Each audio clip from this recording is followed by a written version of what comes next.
pêchent ensemble. Ils sont rentrés dans la Torah du tzaddik. Ils ont pris le maximum. Mais maintenant que tu as pris la Torah du tzaddik, c'est pour maintenant appliquer. Et je crois que c'est le seul moyen que le cœur et le cerveau soient ensemble, c'est de passer par la Torah du tzaddik. Parce que derrière toute autre Torah ou derrière toute autre chose, en vérité, ouais, le cœur et le cerveau ne peuvent pas. En vérité, c'est ça la vraie. C'est la shlemut de Rabbeinu. Ça veut dire qu'en fait, il n'y aurait aucun autre chemin que de prendre un. C'est-à-dire, ils auraient pu prendre un cheval et se barrer. Ouais. Ils n'auraient pas été ensemble. Ouais. Je sais pas, ou même trouver un autre truc, je sais pas. Pourquoi ils ont pris un bateau et ils sont partis à la mer? Pourquoi? Ils auraient pu prendre un chemin et se partir. Là, parce que c'est un beau ridouche. Parce que la seule façon pour que le cœur et le cerveau. C'était ma question. J'avais posé. Et toi, t'as. Ouais, bah, il y avait quoi dans le café? Je sais pas, mais il a mis une. Ah, on comprend pas. Mais il est bon le whisky, il est bon. J'avais posé la question. J'avais posé la question et t'as répondu. C'est que ça, mes amis. Ben, c'est que ça. Mais vous savez, il y a un klal que dans le problème, il y a toujours la solution. C'est toujours un. Matzah Raftali. Bechol tsaratam, lo tsar. D'accord? C'est quoi? Il dit Rabbeinu, dans le mot Yahar, dans la forêt en elle-même, là où on dit qu'il y a tous les problèmes, c'est la raison pour laquelle Rabbeinu Dafka nous a demandé de faire Idbodedou. Pourquoi Rabbeinu nous a demandé de faire Idbodedou dans la forêt? Il n'aurait pas pu être plus simple, ça nous aurait enlevé beaucoup de problèmes dans notre vie. C'est pas juste ça. C'est parce qu'un jour, Rabbeinu, il a dit une parole. Un jour, il a dit, tu t'imagines quand ta prière, elle monte, avec tous les éloges de chaque fleur, de chaque membre, de chaque... Il dit, vous imaginez même pas la beauté, comment votre prière, elle rentre avec tout ce qu'il y a autour, elle monte dans le ciel, comment c'est beau. C'est-à-dire quoi cette parole-là? C'est une parole qui est écrite dans l'Écoute Moran et dans Sichot Haran. Ça veut dire quoi? C'est une histoire, on nous raconte une histoire dans l'Écoute Moran. Il y a un grand chidouche. Ce grand chidouche-là, en fait, il y a un midrash qui raconte que toutes les éloges que les fleurs et les plantes y font dans le ciel, ça crée un certain décalage entre nous et la création du monde. Parce qu'on voit que la création du monde fait des louanges à Dieu, le Père Ekshira, et l'homme, l'être humain, le juif, quand il prie Hachem, pour lui. Et ça, c'est encore quand c'est bien, mais que Dieu nous en préserve. Ça veut dire, on peut se permettre d'avaler des mots, de sauter des paragraphes. Ou de ne pas prier. ou de ne pas prier, que Dieu nous en préserve, ou de plein d'autres choses comme ça. Alors c'est un grand kitroug, ça. Rabbeinu, il a dit, on va enlever ce kitroug, Meikaro, de sa racine. On va aller là-bas et on va prier. Et on va faire montrer à Hachem que notre prière, c'est elle qui complète et qui rend la prière encore plus belle aux arbres et aux fleurs et aux animaux et à toute la création du monde. C'est notre prière. C'est nous, quand nous on est pris par le travail, quand on est pris par les ta'avot, quand on est pris par nos femmes, par les banques, par les problèmes, par ça. Et tu dois tout arrêter et commencer à prier Hachem. Là, Kadosh Baruch Hu, il dit, oui, le moindre mot que vous dites, pour moi, ça vaut des milliards et des milliards. Allez prier dans la forêt, faites montrer à toute la création du monde c'est quoi la prière d'un juif. Et c'est de là où on revient sur ce qu'on a dit toujours. Il y a deux chemins. Ou alors tu souffres, parce qu'on est obligé de passer par la souffrance, ou alors tu pries et tu souffres pas. C'est comme ça. Mais un des deux, tu peux pas. Parce que dans tous les côtés, tu es obligé d'en passer dans la vie. Tu es obligé d'en passer. Parce que les épreuves, ils te font grandir. Les épreuves te rendent propre. Ils te rendent brillant.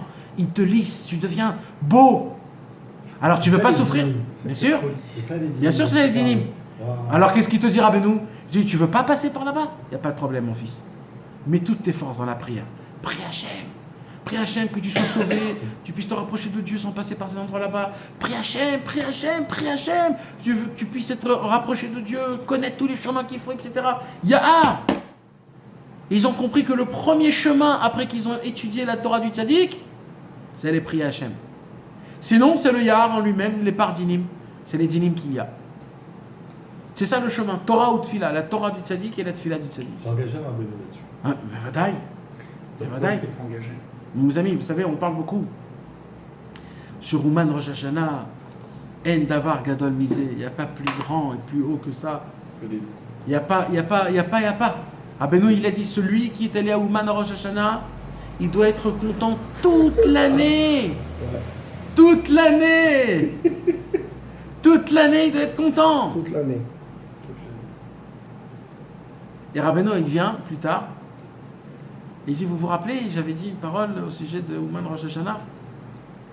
Je vais vous découvrir quelque chose d'encore plus haut que ça. Itbodedut, Imala Eliona, Ugdola, Minakol. Ce que j'avais dit Rosh Hashanah, les Olé à la Kol, alors Itbodedut, Imala Eliona, Ugdola, elle est plus grande que ce que j'avais dit à la Kol, sur Ouman Rosh Hashanah, Olé à la Kol. De grands malades, est-ce que tu es en train de dire des doutes, ça va encore plus haut que Rosh Ouais, mon frère. Ça ne veut pas dire que c'est pas. Ah, tu peux pas nous le dire avant de voyager à Ouman? Non, Ouais. ne prend pas sur l'autre, Chazvé Shalom. Faut pas donner cet argument-là au ferme. Non, c'est un service. C'est que pour nous encourager, pas pour nous enlever. Ouman Rosh Hashanah, celui qui rate Ouman Rosh Hashanah, il a raté son année, Kaviarol. De sa volonté, bien sûr. Celui de sa volonté. On ne parle pas de quelqu'un qui a voulu et qui n'a pas pu. Quelqu'un de sa volonté n'est pas voyagé à Ouman Rosh Hashanah, il a raté son année. Et celui qui a voulu, et le pauvre, il n'a pas pu. Ah, il n'a pas pu, ben, il voyagera à Hanouka. C'est que j'ai compris qu'il était allé à Ouman avec le passeport de Il n'est l'autre. pas compté comme, mais Il a il n'a passé pas tous les raté. contrôles, il est arrivé à Ouman. Ah ben non, il s'est occupé de lui. Il s'est quand même occupé de lui, mais Vadaï. Dommage. Mais quelqu'un que de sa pleine volonté ne voyage pas à Ouman, il a tout raté. Maintenant, ça ne veut pas dire que un enlève l'autre. Le Inyan de Ouman Rosh Hashanah, c'est la chose la plus grande. Il vient Rabbeinu, il dit, j'ai plus haut encore. J'ai encore plus haut, les gars, encore plus haut. Mais Davka, le Rav de Tchérin, ici Rabbeinu, il a dit que Ima Alagdola Shola à la Kol, c'est mamash, c'est du niveau du kibbutz, tzaddik. Ici, la Hitbo des doutes, quand Rabbeinu il dit dans la Torah Café, Ima Alagdola Shola à la Kol, c'est mamash, Prinat, à kibbutz, à Kadosh, Shel Rosh Hashanah. Il dit comme ça, Rabbi Nachman de Tchérin. Sur Itbodedut, Sur la Torah Café, c'est ce que tu viens de dire. Non, lui dit c'est plus bas alors. C'est Prinad, ça veut dire que c'est plus bas. C'est la même chose, c'est le Non, même niveau. Prinad, c'est T'as un grand écouté Moran ici? Là. Non, pas celui-là avec Parfait Raoult.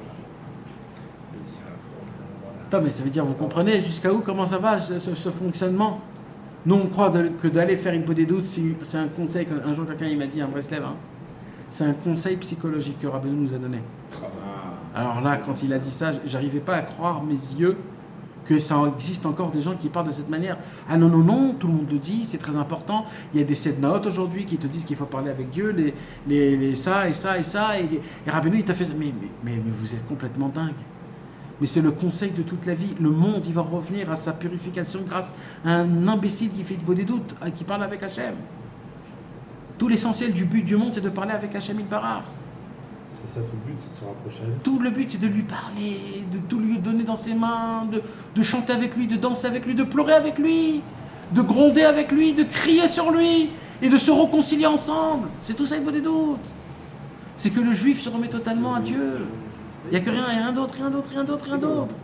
Combien c'est important? Malheureusement, combien ne le font pas? Combien on rate? Nous, les racistes des Breslev, encore plus. Combien on va avoir honte? Il veut dire, toi t'as fait de bonnes doutes, toi t'as pas fait de bonnes doutes, toi t'as fait de bonnes doutes, toi t'as pas fait de bonnes doutes, dégage d'ici, t'as pas fait de bonnes doutes. En quoi t'es mon élève? En quoi? Mais mon frère, qu'est-ce que tu crois? On peut pas juste avoir la kippa blanche et dire des Breslev. Il faut faire quelque chose. ce qu'il dit à la fin, Rabbi Yitzhak Breiter, sur la Hitbo des doutes. Celui qui fait Il pas a dit une que celui qui fait pas une ordre d'Hitbo des doutes, il n'est pas. Il peut la pas- reine Trinit Razek Mata. C'est ce que t'as envoyé ce matin avec. Et tu connais l'histoire qu'il a dit au gars qui est venu lui poser la question. Il lui a dit tu as fait Hitbo des doutes avant ça, il lui a dit non. Alors il lui a dit je peux pas te répondre parce que tu es un coffre. Comment tu oses venir me voir moi avant Hachem? Il lui a dit va faire Hitbo des doutes et ce que je te dirai, ce sera la réponse que tu attends. Aujourd'hui, les gens, ils vont voir des gens, ils vont voir des trucs en pensant qu'ils peuvent aider. Alors, toi, Il n'y a que Hachem qui peut aider.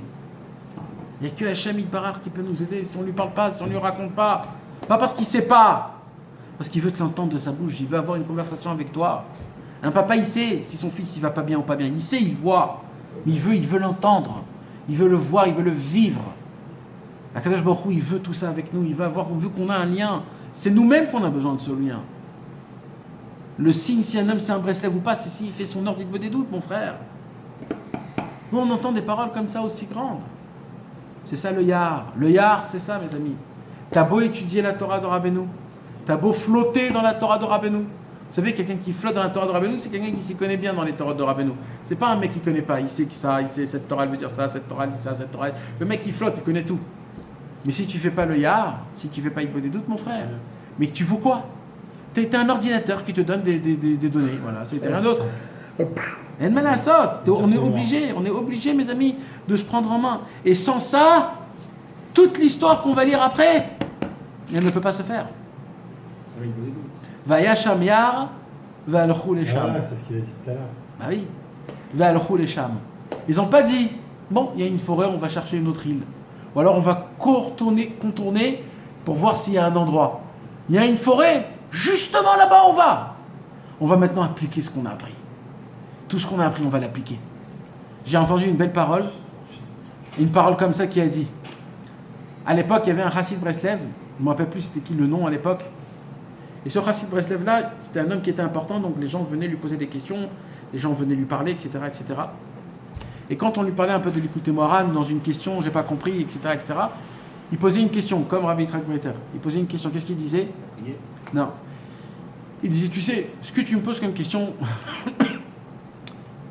si tu n'essayes pas de l'appliquer et de prier dessus, dans ta tête, ça devient tout de suite une chorma chitzonit, une sagesse extérieure. Et une sagesse extérieure, mon fils, je ne veux pas que tu m'en donnes. Donc tu vas prier sur l'étude que tu as priée. Quand tu pries, automatiquement, ça passe du mot sagesse extérieure à sagesse. Non, Kdusha, saint, Shira. Et là, on peut en parler. Sinon, pour moi, c'est comme si on parle de l'histoire de l'Afrique en l'an 1500. C'est exactement pareil. Même si c'est Rabbeinu, même si c'est l'Ikouté Moharan, parce que si tu n'as pas prié dessus, c'est une chorma chitzonit. Si tu n'as pas transformé ton étude en prière, c'est une chorma chitzonit, c'est une sagesse extérieure. Pourquoi? Parce que c'est une sagesse extérieure. Parce que l'essentiel de l'étude, c'est pour appliquer. Mais vous comprenez jusqu'à où ça va, les Chassidei Breslev à l'époque? Comment c'était? Mais Rabbeinu, il a formé des bombes atomiques. Rabbeinu, il a formé des personnes qui vont emmener le Mashiach, les amis.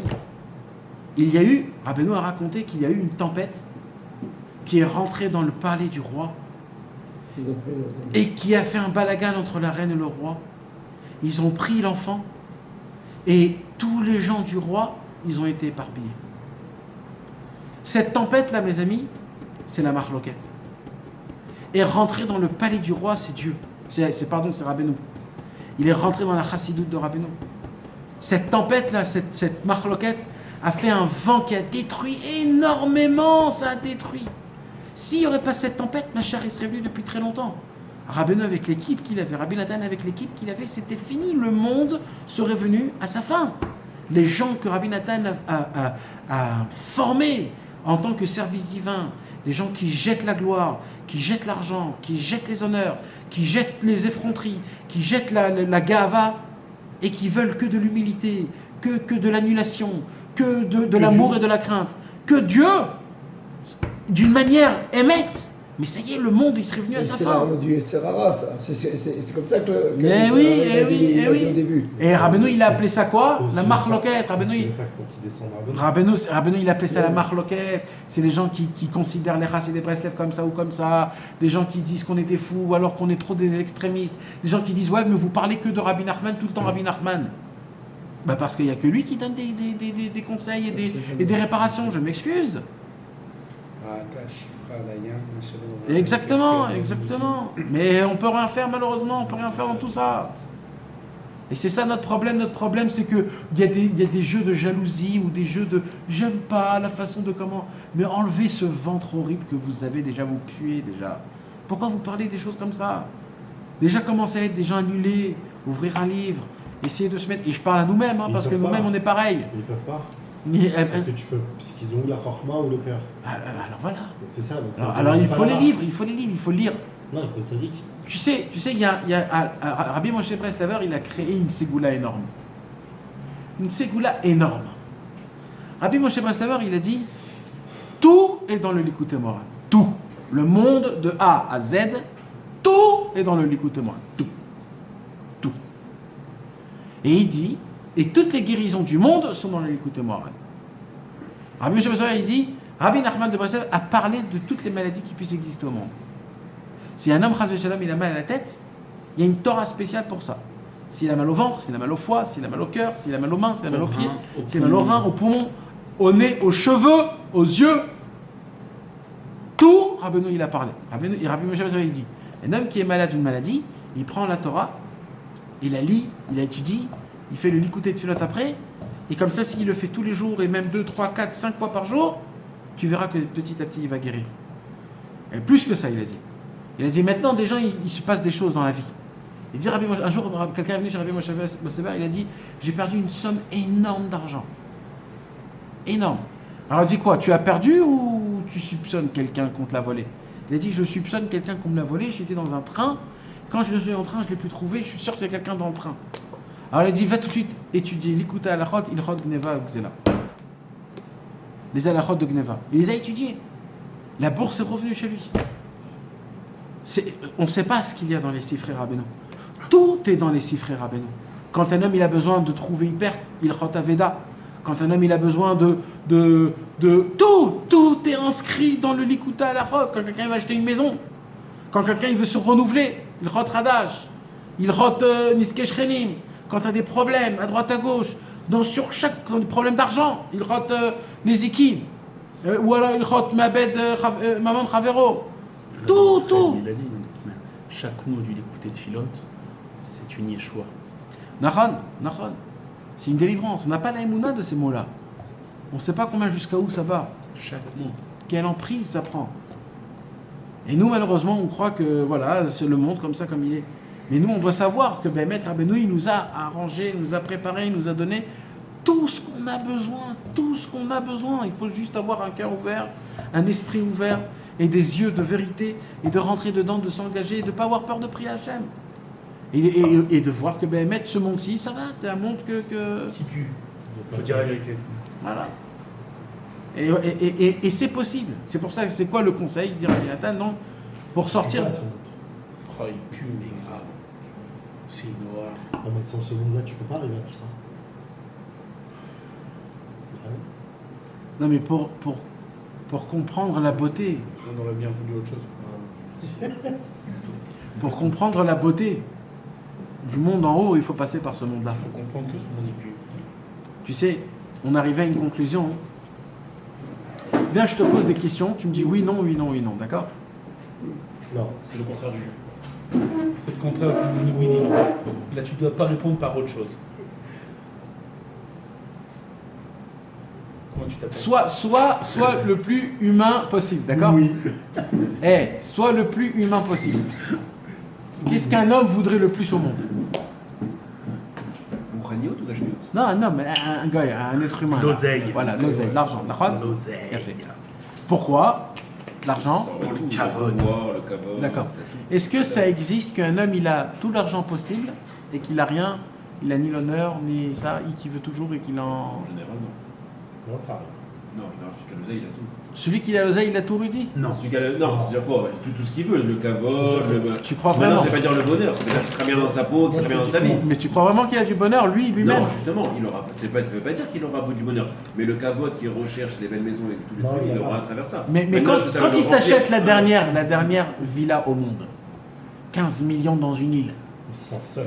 il a toujours son copain ou sa copine qui a pris la maison de Brad Pitt, il dit mais purée, mais... Je parle intérieurement c'est autre chose. Non mais c'est ça que je te parle. Je parle à l'extérieur. Donc on voit que même l'argent ne peut pas te donner tout ce qu'il faut. Au contraire. Mais d'ailleurs, il peut être multimilliardaire et chas v'shalom être malade. Hein. C'est pas qu'il peut, ils sont à peu près tous comme ça. Et... D'accord? S'ils sont pas malades, c'est eux-mêmes qui sont malades avec la cocaïne. Ils sont calmés, drogués. Exactement. Alors maintenant... Pas tout son oseille qui va l'aider. Non mais parce qu'il faut faire ce... Dans le compte. Moi j'ai fait... de Yahar avec Brad Pitt. Alors, mais j'aurais bien un yacht quand même. Ouais. Et juste l'entretien, déjà, c'est le mal de tête qui m'aide pas, rien que l'entretien. Mais laisse tomber. Maintenant, écoute-moi bien. Donc, si c'est pas l'argent, ça serait quoi le top? Ah, d'être heureux. Heureux. La simra. Donc, en fait, on dit, s'il y a maintenant une supposition de pouvoir avoir de la simra. Mettre clochard. Non, d'avoir de la simra. Mais t'es plus clochard. Mais quand t'es joyeux, t'as pas besoin d'argent. T'es joyeux. T'es bien. Je suis bien, mes gars. Je suis très bien. Pourquoi? Je suis très bien. Regarde le Maaseh Bitachon. Il est joyeux. T'étais pas là, toi. T'étais pas là, t'as pas le droit de parler. Va dormir. Et moi, j'ai suivi le cours. Je suis le cours. Je rattrape. Non, mais vous comprenez, les amis? C'est-à-dire, la joie, donc, elle te donne tout. Les amis, n'achon ou pas? Donc, elle te donne tout. Donc, quand tu as de la joie, tu n'as pas besoin d'argent. Donc, c'est quand que tu as besoin d'argent? T'es satisfait de ta vie. Bah, Miachir, ça met un béchel. Quand t'as des manques. Alors, c'est quand que tu as besoin d'argent? Quand t'as des manques. Quand tu es triste. Quand t'es triste. En fait, en fait, pour enlever ma tristesse, écoutez les amis, au lieu d'être joyeux, je vais aller avoir de l'argent. C'est ça en fait le jeu. Donc maintenant qu'on a compris ça, j'avance, d'accord? Ouais, c'est un placebo. Hein? Ouais, Nachan. C'est une sorte de fuir ou de Mais c'est faux. Parce que plus tu as de l'argent, plus tu veux des choses, plus tu deviens fou. D'accord? Alors maintenant, je continue. De là, on comprend. C'est quoi? Ah ouais. C'est quoi ça? C'est les sorties. Mais non. Ouais, c'est Donc de là, on apprend par exemple. Non, juste les Zmané Hashana pour les fêtes. Et de là, on apprend dans la Gemara. Il y a une Gemara qui dit un homme, il s'assoit à côté de l'autre, de son ami, tout à côté. Un, il est au Gan Eden et un, il est au Gehinnom. C'est toi, nous ça. Comment on ne comprend pas cette chose-là? Nous, on sait qu'il y a une vie, il y a ce monde, il y a le Gehinnom et il y a le Gan Eden. On sait tous que le Gehinnom, c'est en bas, sous terre, avec le feu, etc. On sait tous que le Gan Eden, c'est en haut, avec le soleil, avec les palmiers, la plage, les cocktails, etc. Et la neige aussi. Il faut un peu de neige. Skier un peu. On va à la plage. Ah, mes amis, qu'est-ce que vous en pensez? Nahon, c'est ça qu'on pense? Et bien, la Torah, elle nous dit, bah non. En fait, il n'y a pas de Gan Eden, Gehinnom, Olam Hazeh, Olam... Il n'y a pas. Tout est ici. Un jour, quelqu'un, il m'a dit une parole exceptionnelle. Il y a Gehinnom, il dit Rabbeinu. Oui. Ce monde-là, c'est le Gehinnom. D'accord, mais j'essaye de faire un peu pour que le message puisse passer. C'était bien. Et un jour, quelqu'un, il m'a dit une parole, Emet la mito. C'était à Purim, il était sous complètement. C'est une plus belle parole, ça. Il m'a dit, moi, quand on va me mettre dans le Gehinnom, je vais être tellement joyeux qu'ils vont me renvoyer de là-bas. C'est une parole de Emet la mito. Un homme joyeux au Gehinnom, il n'a rien à faire là-bas. On ne le supporte pas en fait. En fait, au Gehinnom, c'est un endroit que de râleurs. Ouais, c'est que des râleurs. C'est le mec qui va râler le plus au monde. C'est qui a le plus de problèmes. C'est qui a le plus... Et voilà, ils sont tous là en train de... Oh là là, et moi, oh là là, et moi, ils sont tous en train... Un mec qui est super joyeux, il peut pas être au Gehinnom. Il n'a pas de place au Gehinnom.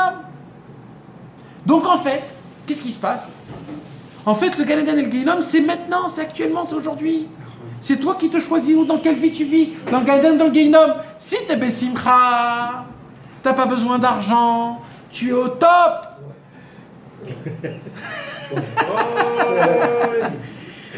Et si tu es triste, t'es dans ton Gehinnom.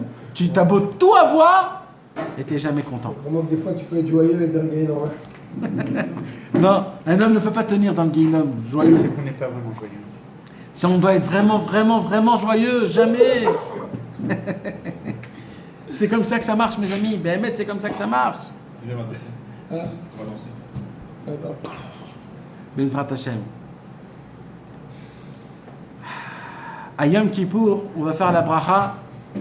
Melech mochel vesoler, lechol avonotenu, ou l'avonoten shebetenu. Et on va faire une bracha comme quoi Dieu, il va nous pardonner. Et la question qui se pose, c'est que normalement, quand tu n'as pas le droit de faire Baruch Ata Hashem Elokeinu Melech Haolam Boré Peri Haetz, et tu n'as pas le fruit dans ta main. Tu n'as pas le droit de faire ça. Alors comment là, on fait la bracha en étant persuadé que Hashem il va nous pardonner? Peut-être c'est une bracha levatala et que Dieu il me pardonne pas.